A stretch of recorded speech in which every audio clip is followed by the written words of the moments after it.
Hey YouTube, sitting here on my couch. I just got back in from being outside. It was really great. We got to walk around the block, just at the Boyfriend Market, bought something from the store. It was so nice. Anyway, um, feeling great today, feeling awesome. I did some cardio today, as I consider it, because my world shopping is my cardio. So, because I've done a lot of cardio in my life, I don't feel like doing it anymore. I used to do cardio at the gym when I was in college, but I already told you about that in a different video. So, I think that part of my life is past me. So, I don't think I'll be running too much, but who knows? If a girl wants to go for a jog, we'll go with her. Anyway, um, so sitting here staring at these gummy stars. I don't know what they're about, but they're really like alluring to me. So I'm like just trying to not focus too much on them.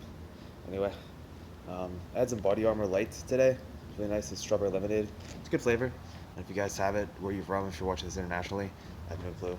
Anyway, um, I guess I can show you guys my hat collection in full.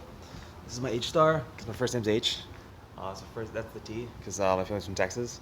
I don't know my mom. She's from Pittsburgh or Pittsburgh suburb rather, but I love the Rangers. That's what they stand for.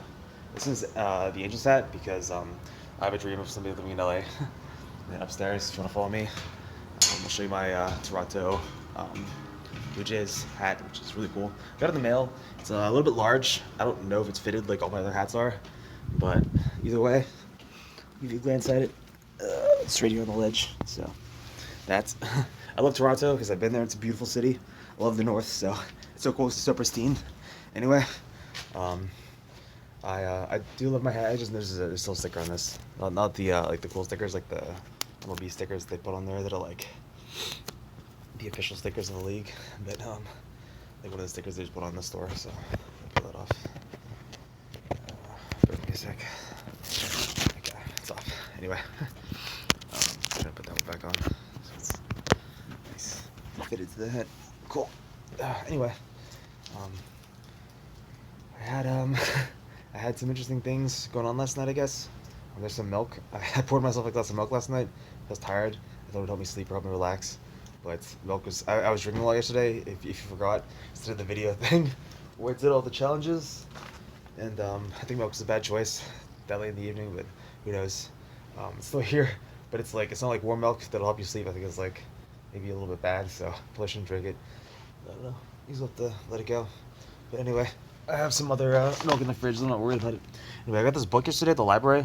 It's called Zombie Apocalypse Fight Back. I was gonna say Zombie Fight Back, but I almost forgot the word apocalypse is in there. It's a cool book. It's like one of the coolest books I've seen. When I was in Australia, I saw a really cool book called the SAS Survival Guide, and I think I bought it, but I don't know where it went because someone stole my bag. Like, how fucked up is that? I was at the so here's the story. I was at the airport, and I was there, and I had extra baggage because I bought some textbooks when I was in Australia because I wanted to like study for medical school because I am kind of still quasi interested in going to medical school. So I bought some medical textbooks and was carrying with me in like a shopping bag. And when I went to, so if you care, it's from a place called Kinokuniya, which is an awesome Japanese bookstore. You can find them in Sydney. Also, I think there's one in Dubai if you've been there. It's a really good bookstore. Anyway, so I was at the airport. I brought my I forget, it's an electric yellow bag that I got in New York City. It was like one of those like hiker bags, not like a backpacking bag, not like the kind you might traditionally see backpacking, because it's not like the kind you just buy to put your stuff in. It's like the kind that's like outfitted for hiking, stuff like that. So I bought that. I think it was an REI bag. I think that was the brand actually. So I had that in Australia and had like it was like the kind that has like the brain thing on top. Like if you know what I'm talking about, this thing you like strap off and like put stuff in the top. But when I was there, I it did everything I needed to. It was just larger than the bags I'm used to because usually I like size bags for carry-on size because I don't like to check bags when I travel like internationally because I travel a lot and I travel like to a lot of places. So like if I'm getting on a lot of flights, I wouldn't want to like have a bag that I have to check and to keep picking up from the baggage drop place.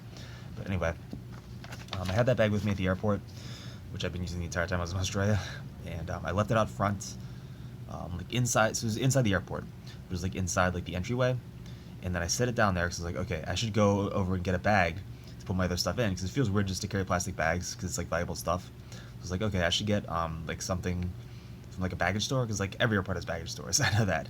So I dropped my bags there like near the front entrance and I was like, okay, I'll just leave them here and then go and get like a bag to put my other stuff in. So I did that, walked off to find a baggage store, found one like not too far away from like the entryway, bought a bag, and then came back to put my books in it. Found that someone had stolen my bags. So, right? How fucked up is that? But anyway, I checked with lost baggage, and they didn't see them and didn't have them turned in. So at that point, it's like someone pretty much stole them.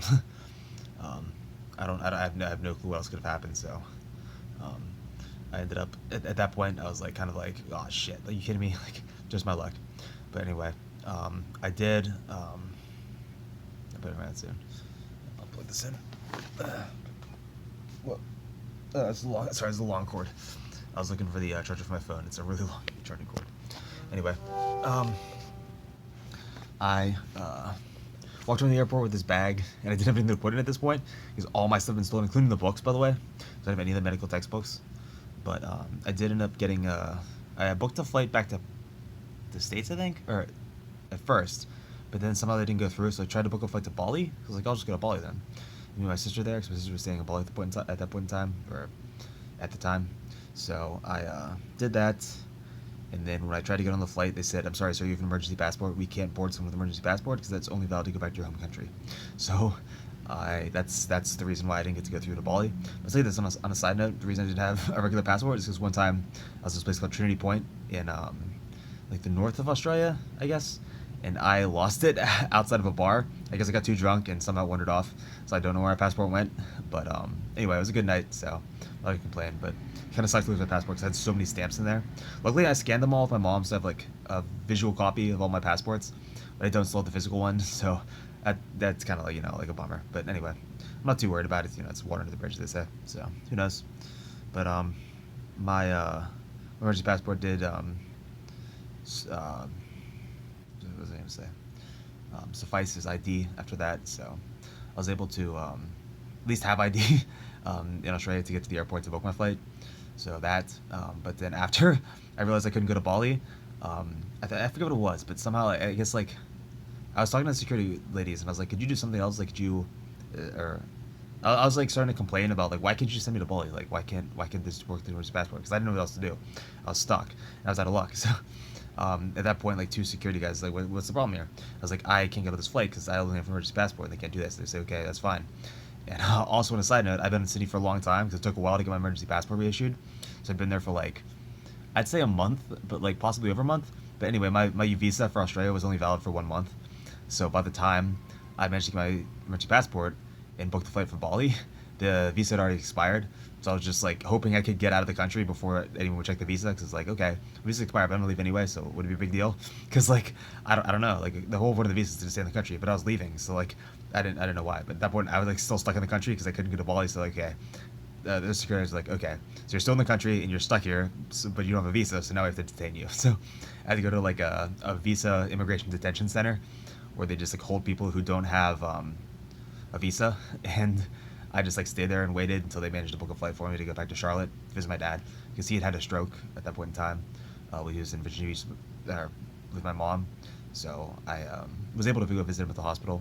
But I did I just flew direct. I didn't pick that, but they arranged it for me because that's like the best place I could have gone. I agree, but it's just like it was the best route for me, the best option for me. So luckily that worked out for me. So that's great. But it wasn't the worst thing. Also, the detention center was really nice. They had a little store there where you could exchange points that you earned every day for like little items from the store. So I think I forget what I got, but anyway, it was cool. It was like a nice feature of the detention center. So that, and they had like they had other stuff too, but like that was like the coolest thing to me. They also had like physics textbooks, so this was cool because like it kept me like from getting bored. So I could like read stuff and just like stay interested in stuff. They did some cool space books too. I forget, but it was interesting. Anyway, that's my experience in Australia, and that's how it ended up ending on that trip for the duration of my stay in Australia at that point in time, or at that stay in time, I guess. When I was there, is what I'm saying. But anyway, I got back to Charlotte and I got to see my dad. So that's how the story ended. So good ending, right? But anyway, that's my thing to say about my bags. So anyway, you guys are having a good day and peace out.